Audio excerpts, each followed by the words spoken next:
And welcome to my first tutorial on organic chemistry, and today we're going to be starting up with alkenes, and this is just part one of alkenes, and we're going to be concentrating on the naming of alkenes itself. Okay guys, now just some advice. When we're doing this tutorial, take proper notes, make the notes in a lot of colorful markers or inks or whatnot, because my notes on the screen here will also be very colorful. So try to make use of your markers, and it's a bit lengthy, but please do not skip. It's really important that you grasp all the concepts.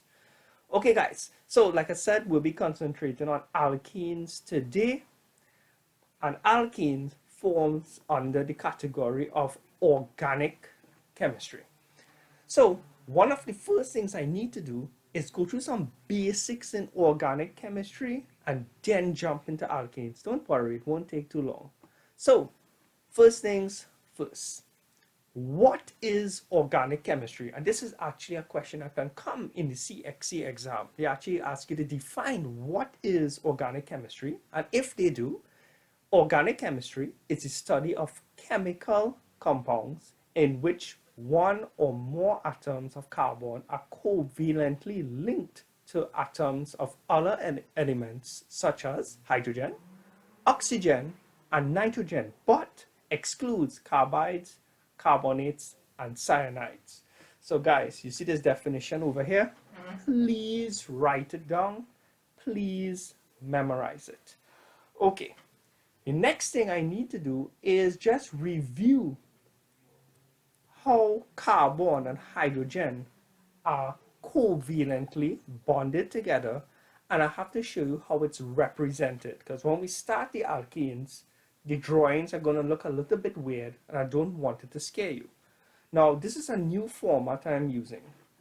Now, you'll notice to the right, you will see Notepad, where I'm going to write all my little notes while I'm talking so you can understand it better. And to the left, you will see Inkscape, and this is the program that has all my graphics and animations. So, first of all, let's talk a little bit about carbon. So I'm highlighting what we're going to be talking about here. Carbon can hold 8 electrons on its outer shell. Now, it can hold 8 electrons, but it only has 4. So what carbon needs to do, it tries to get 4 extra electrons in order to become filled. Hydrogen, on the other hand, needs to have 2 electrons on its outer shell to be filled. However, hydrogen only has 1. So it needs to gain another electron in order for the outer shell to be filled. So if we go over here, I want you all to look in this area here. I'm just going to zoom in a little bit.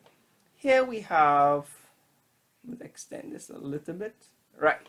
So here we have carbon and its 4 outer electrons. It's valence electrons. So carbon has 4 valence electrons. Hydrogen only has 1 valence electron. Now the whole aim here is for everyone to have a full shell, full outer shell. So covalent bonding, you may be already familiar with it. One hydrogen will come here and share its electrons. So there's a sharing of electrons here. Over here, there will be another sharing of electrons, another sharing of electrons, and another sharing of electrons. So when this happens, carbon now has 8. 1, 2, 3, 4, 5, 6, 7, and 8. And hydrogen is also filled because hydrogen has 1, 2. This hydrogen also has 1, 2. So when we're doing organic chemistry, to show these covalent bonds, right? To show these covalent bonds, we're not going to be doing the dot and the X. That's going to make the diagram look too complicated. Instead, every 2 electrons, 1 dot and 1 X, is going to be represented by a solid line. So I'm going to show you what this looks like when it's time to do the organic chemistry. You see these 2 electrons here? They will be represented by a line, a solid line. So That means you're going to have 4 solid lines in between the carbon and the hydrogen. So these two get its own solid line. These two gets its own solid line. Okay, I think you get the point there. Now, what I want you to take away from this is that for carbon, it must always have 4 lines leaving it. So you notice the carbon here, and there are 4 lines leaving it, because each line represents 2 electrons. So that's already 2, 4, 6, and 8. So carbon must have 4 lines leaving it at any point in time in organic chemistry. And the hydrogen must have 1 line leaving it. So take, for example, this hydrogen, there's only 1 line leaving it. And remember, 1 line means 2 electrons. And hydrogen needs to have 2 electrons on its outer shell to be filled. And the whole idea is to have all the outer shells filled. Okay, guys, so I'm going to keep reminding you of this fact that carbon must have 4 lines leaving it, and hydrogen must have 1. Right, so that's an introduction there. Let's move into alkenes. Alkenes is just a small subset of organic chemistry. For the time being, you're not going to understand every single thing I have here, but an alkene follows a general formula, and the general formula is CnH2n plus 2. What does that mean? It means it allows you to calculate the amount of hydrogen given the amount of carbon. So let me do a simple calculation here. Let me zoom in. Look in this area here. Let's assume that N was 2. So that means there would be 2 carbon.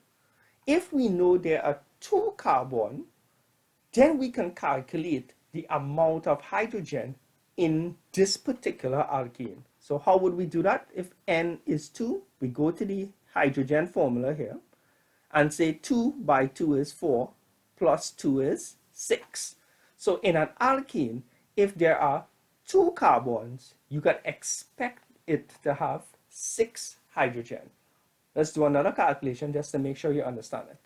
Let's assume that this particular alkene had 3 carbons. So that means N is 3. So we would go here and replace the N with 3. 3 by 2 is 6 plus 2 is 8. So that means if there are 3 carbon, there are supposed to be 8 hydrogen. So, and all alkenes follow this general formula. And I'll keep repeating it while we're doing examples.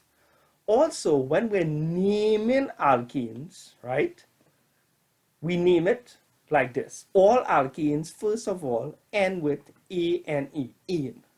And it's, well, there's a prefix before the ane. The prefix is the amount of carbon it has.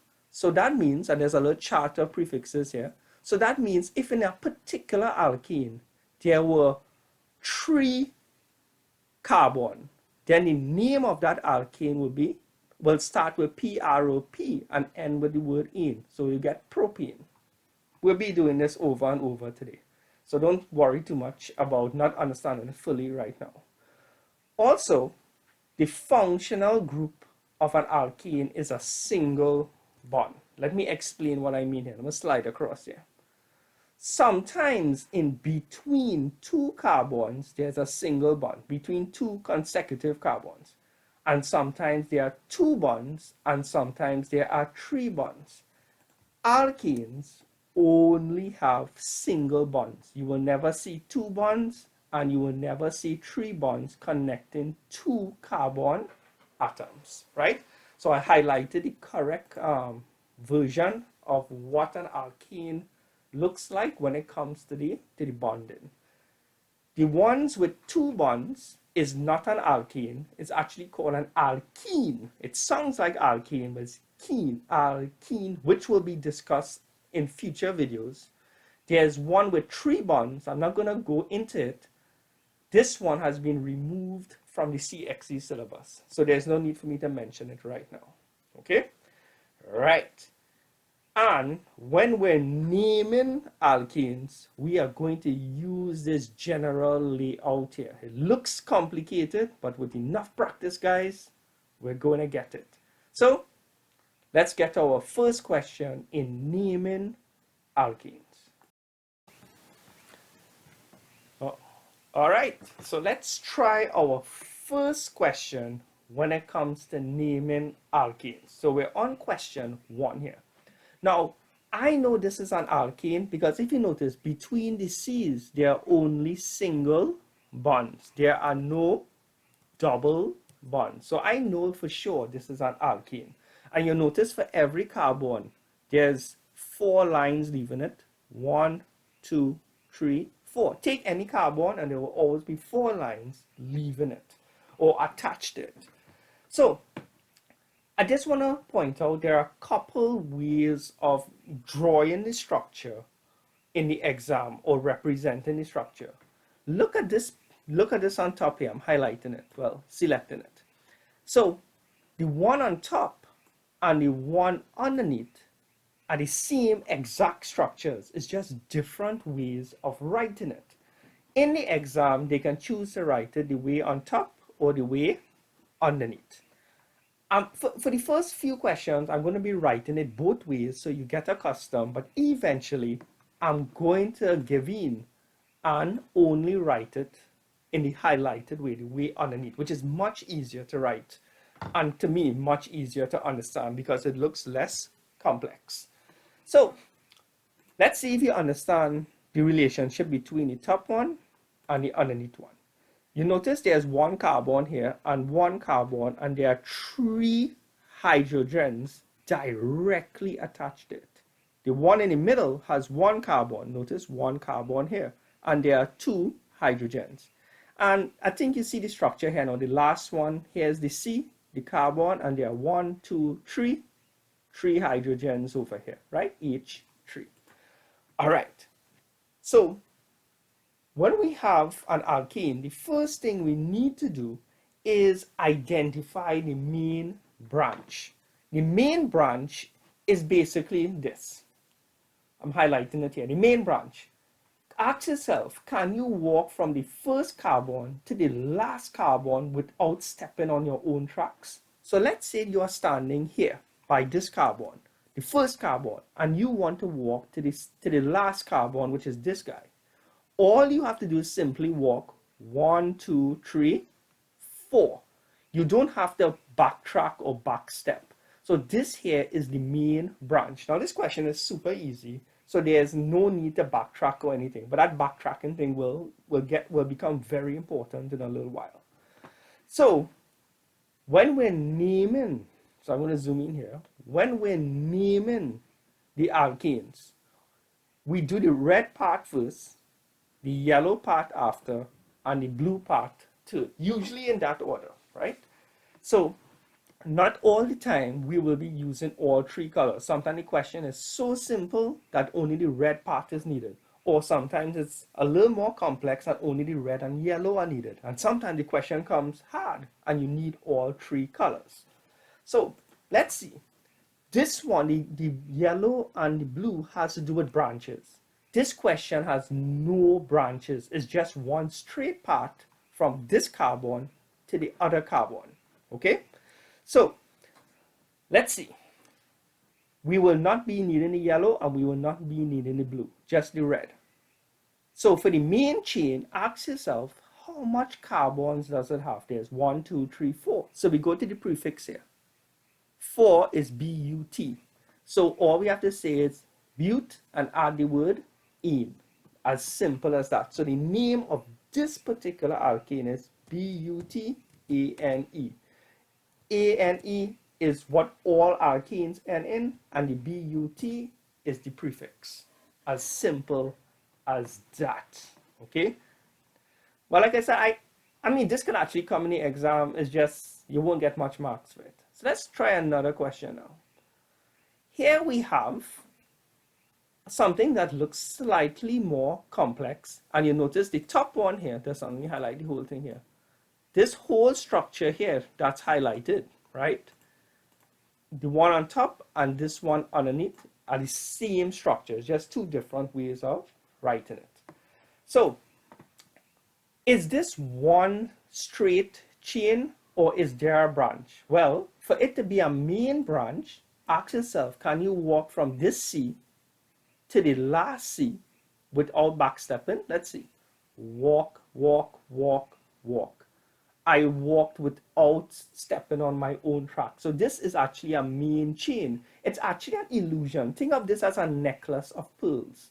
If I take this portion here and swing it up like this, and then take this H here and swing it downwards like this, it actually becomes straight. It's easier to visualize. It actually looks like question 1. It's question 1, but instead it has 1, 2, 3, 4, 5 carbons. And there are no branches in this. It's just one main chain. So how would you name this one? So look over here now. Question 2. How much carbons does it have? 1, 2, 3, 4, 5. So there are no branches, so we're not using the yellow or the blue. So the prefix is 5. 5 is what? Pent. That's the amount of carbons it have. P-E-N-T. And all alkanes, N-N-A-N-E. Look how simple that is. If there were 6 carbons here, like there was an extra 1 here, and there were no branches, and it was just one chain, we would have called it hexane, okay? And if it had 7, heptane. And I guess you see the pattern from there. But these are 2 basic questions. Let's try some harder questions. All right, guys, so let's try question 3. This one's a little bit harder. At first glance, you will notice something looking like a branch. Look at this here. How can we walk from the first carbon, this one, to the last carbon? We walk here, 1, 2, but we cannot go to this carbon and say 3, because to get back on the road, the only way is to go back up this way and go back on our original tracks, which we're not allowed to when we are identifying the main branch. So the main branch is actually 1, 2, 3, 4, and 5. The main chain, and the main chain is 5. And this, so let me just highlight the main chain here. This here is the main chain, and this one in this area here is just what? A branch coming out of the main chain. So this one is a main chain plus there is a branch. Now, how many branches are there? There's only one branch coming out. Whenever there is one branch, if you notice you use the yellow part, you do not actually use the blue part, right? If there are 2 branches, you use the blue and the yellow, right? Now, I know the yellow marks has written here second branch, but when there's only one branch, you have to just ignore this part here, because we're actually writing from right to left. So I hope you can make the connection between this diagram and the one underneath. This here is, this one here is actually the branch coming out, and this over here, 1, 2, 3, 4, 5 is the main branch itself. Is the main chain. I keep saying branch, but it's really the main chain. Okay, right. So when we're identifying, when we're naming it, the first thing we have to do is name the main chain. The main chain has 1, 2, 3, 4, 5. 1, 2, 3, 4, 5. So 5, if we go to the prefixes here, is pent. So we have to say P-E-N-T, and all alkanes, N-N-A-N-E. But that's just naming the main chain. That's just naming the red part. Let's go to the yellow part here. So I'm going to move my cursor here. Right. When we have a branch, look at the branch. So let me just highlight this branch here. Right. No, I change here. I'm sorry. I should use a different color here. Right. So let me highlight this branch here for you all. Right. I'm going to put it in a different color. Don't worry. Put it in pink.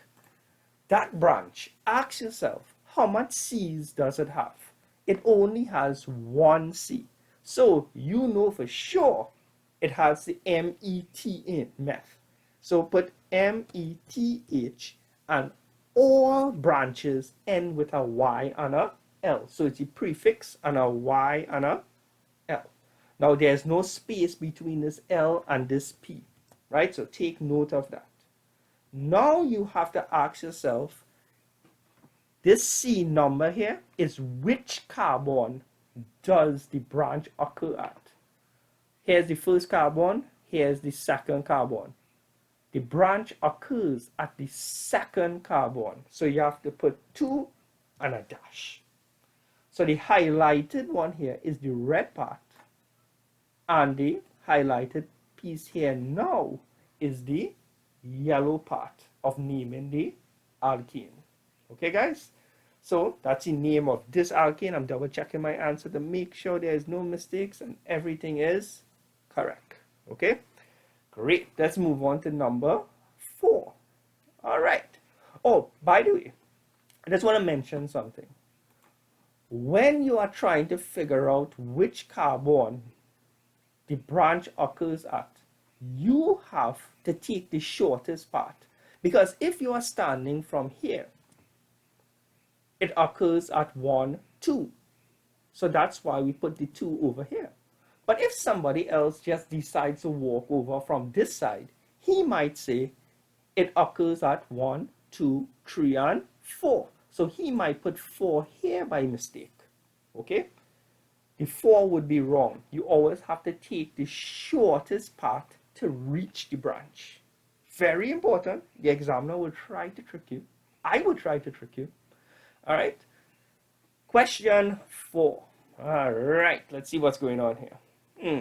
Question 4. You notice I stopped drawing out the whole structure itself, and I kind of use the abbreviated version here. So we're going to have to get accustomed to this one.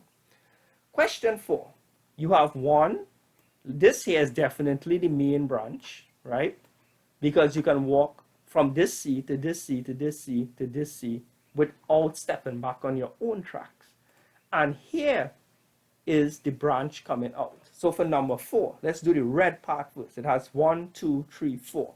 4 is but. B-U-T. It must end with A-N-E. Right. Where does the branch occur? The branch, this over here is the branch. And the branch only has 1 C in it, right? So it's M-E-T-H. And all branches must end with Y and L. And where does it occur? It occurs at the second one, the second C. First C, second C. So it's 2 dash. Okay? Now, I kind of explained this one above here. Now, if they ask you to name this one now, right? This one and this one looks similar, right? So I'm going to do the wrong thing first. So for question 4, the one underneath, this was the one on top. For the one underneath, the main chain has 4 C's in it, carbon, 1, 2, 3, 4. So once again, it's going to be 4 is, right, sorry, B-U-T-E-N-E. That's the red part I named, the main chain, where the branch itself only has 1 C. So it's M-E-T-H, and all branches end with what again? Y and L. And where does it occur? Which carbon does it occur at? 1, 2, 3. So a person might be tempted to put 3. But remember what I said above? You have to take the shortest part. If you stand on this side and walk to the branch, you would only have to cover 1, 2 C's. So that is smaller than 3. In other words, this alkane and this alkane are the same exact. The one on top and the one underneath are the same exact alkane. See if you can visualize it. All you basically did was take this alkane and reverse it. I know the numbers. All they did, obviously the letters got reversed when I was reversing the image. But if you take your time and reverse back, sorry, not reverse back, reverse all the letters, the top and the underneath would look exactly the same. If you take a sugar molecule and spin it 180 degrees, it would still be a sugar molecule, right? So if you take 2-methylbutane and spin it 180 degrees, it will still be the same exact molecule. All right, guys? So I hope you're taking notes and draw everything like how I am drawing it. Take your time. This gets really complex after a while. Not to mention, alkanes is just the tip of the iceberg when it comes to organic chemistry. All right, guys, more questions coming up in a few seconds. All right, guys, question 5. Let's try to identify the main chain. I'm going to do it wrong first so you get an idea of what not to do. Let's start with this carbon here, right? So we're going to walk from this carbon to an ending carbon, which could be this carbon or it could be this carbon. The main chain is the longest path you can take without backtracking on your own track. So if we go here, 1, 2, 3, 4, 5, 6. That's 6 carbons I went without backtracking and reaching the end of the trail. So that's 6. But if we go 1, 2, 3, 4, 5, 6, it seems that we got 6 this way also. So it doesn't matter which one we call the main chain now. It could be this one, 1, 2, 3, 4, 5, 6, right? Or we can call this one the main chain. Obviously, if it's not going to make a difference, let's just call this one the main chain. It's going to be easier to visualize. Right. So let's name the main chain now. The main chain has 6 carbons. So that's hex and ene. So, sorry, wrong spelling there.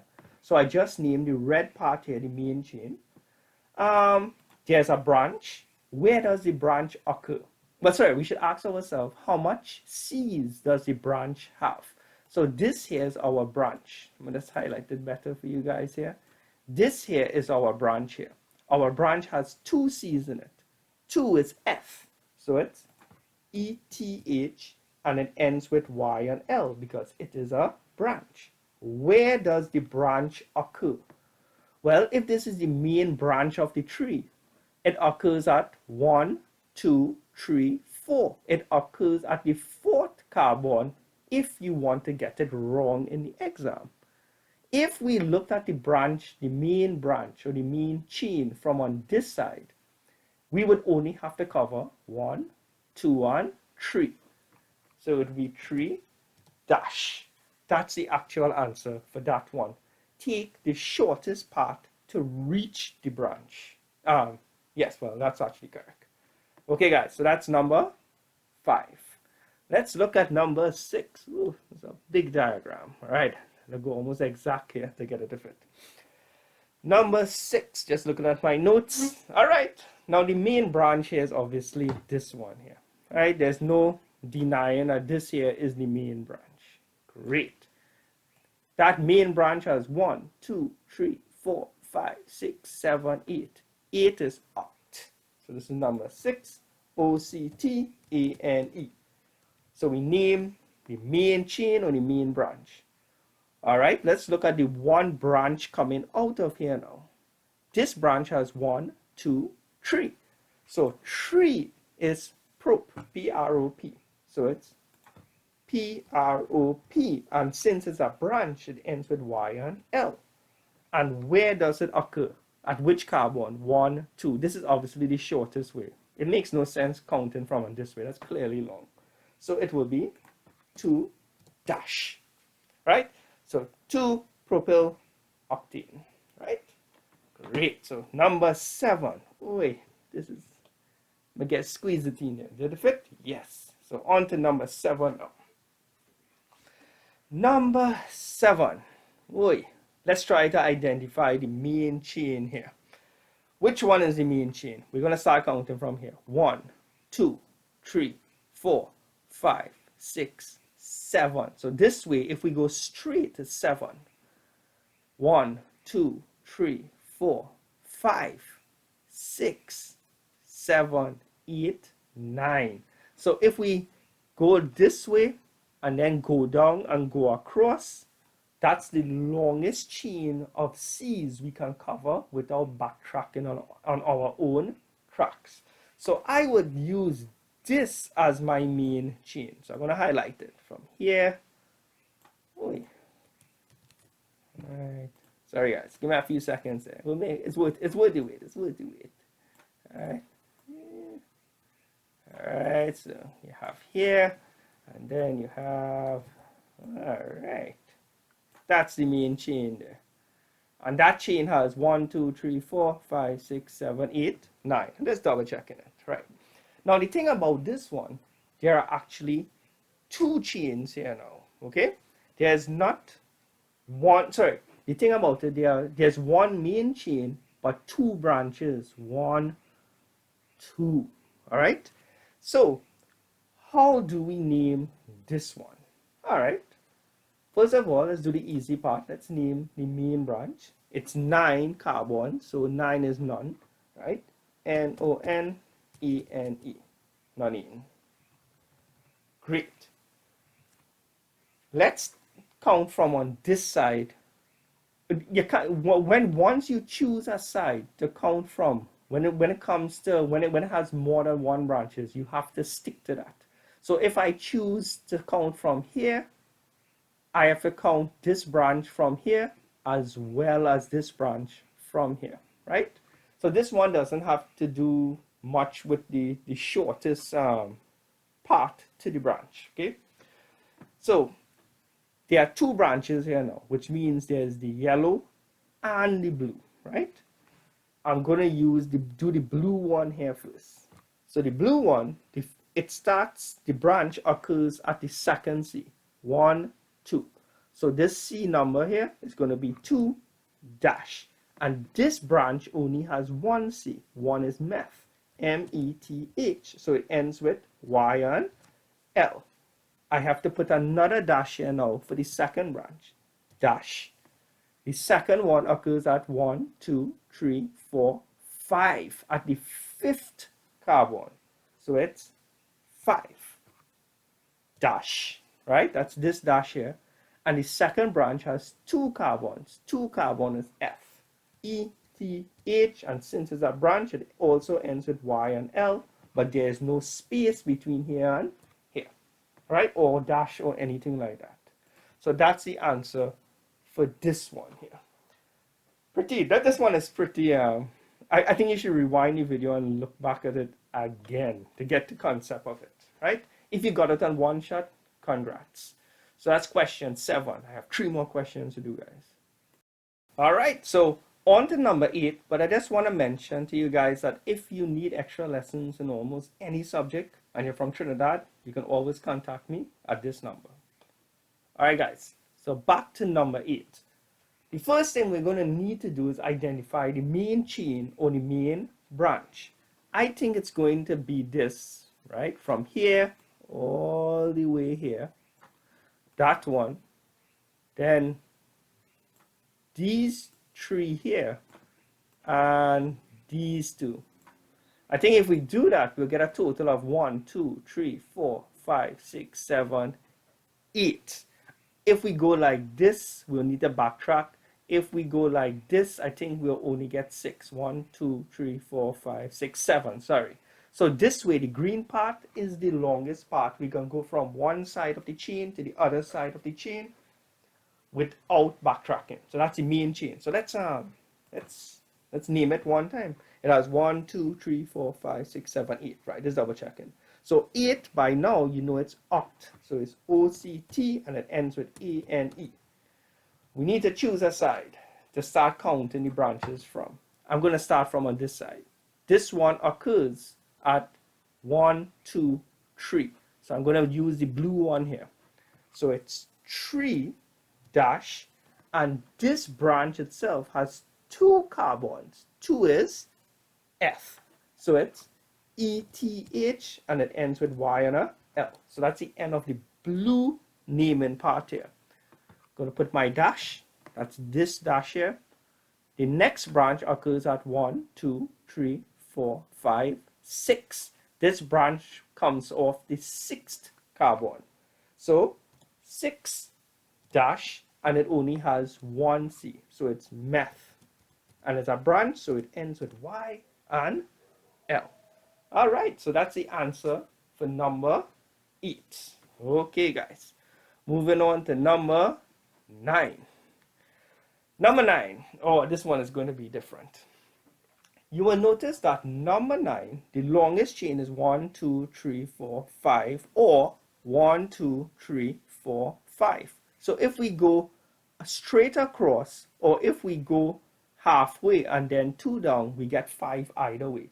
So it doesn't matter which one we call the main branch. So to make things easy, I'm going to call this one the main branch. Number 9. So now let's scroll here, make sure it's seen properly. So it's 5 in the main branch. 1, 2, 3, 4, 5. 5 is pent. P-E-N-T, ends with A-N-E. There are 2 branches once again. You notice that the 2 branches occur at the same spot. These 2 occur at the 3rd carbon, and this branch occurs at the 3rd carbon. 1, 2, 3. We should name the bigger branch first, so the blue one. So the blue one has 2 carbons, 2 is F, and it occurs at the 3rd carbon. So it's 3 dash ETHYL. I'm going to put the dash here one time. The smaller branch occurs at the 3rd one as well. So that's a 3 there, but this branch only has one C. So he is 3 dash meth. And since he's a branch also, he ends with a Y and a L. Okay? So that's the answer for this one. So I'm just double checking it here. Number 9. Yep, that seems correct. Right, so no errors there or anything. I just double checking that one time again, guys. Want to make sure I didn't set you all up for anything. Right, and one thing I wanted to mention, if you started to count from on this side for this particular one, you would still get 1, 2, 3. The branches occur exactly in the middle for this one. All right, so let's move on to the final question. Question 10. Question 10. The main branch is definitely going to be the one straight down the middle, right? You can count it to be sure, but I'm telling you it's going to be the one straight down the middle. This one has a little trick in it, so I saved it for last. Number 10. The main branch has how much? Let's see. 1, 2, 3, 4, 5, 6. So he is definitely hex in. Remember, 6 is hex. There are 2 branches, one coming off the 2nd carbon and one coming off the 3rd carbon, right? So let's do this one first here, right? This branch here. So here's the 2nd carbon, and there are 2 carbons here, so 2 is F. ETH ends with YL because it's a branch. Dash. The other one occurs at the 3rd carbon, 1, 2, 3. So it's 3 dash, but he also has 2 carbons. So he's also ethyl. Now here's the thing. Let me just scroll up to number 9 so you can see the difference. In number 9 and in also number 8, here there are 2 branches, but this branch is a different size to this branch. This one is 2 C's and this one is 1 C. This one here too in number 9, this one has 2 C's and this one has 1 C. Over here, the 2 branches, both of them have 2 C's. They have the same exact amount of carbons. So it's just 2 same branches occurring at 2 different points. Whenever you have a situation like that, okay, technically this name is correct, but whenever you have 2 same branches occurring at different places or even at the same place, you write it like this: 2, 3 dash di. Di stands for 2. Remember, there are 2 ethyls, diethyl, diethyl hexane. Right?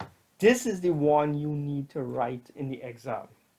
The one on top, if you tell someone that, they will still understand what you mean. but I'm just giving you the answer that you're going to need for CXC. Okay, guys? So I did 10 questions on the naming of alkenes. I don't think they can trick you with anything else. This is my best 10 questions I have to offer you on naming alkenes. Okay, guys? So remember, alkenes is just a small tip of the iceberg. We have plenty other things to discuss, even about alkenes. We have to discuss the reactions of alkenes, something called isomers, right?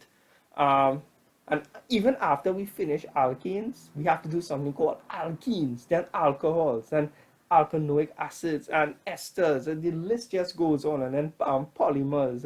It's really long. So guys, please subscribe to the channel. Whenever I release a new video, you will get the notification. It will really help you to keep track of all the videos coming out. And guys, please don't forget to share the videos. I'm sure a lot of people can use these videos. And don't forget to comment below. Right? I like reading comments. Take care, guys, and have a good night.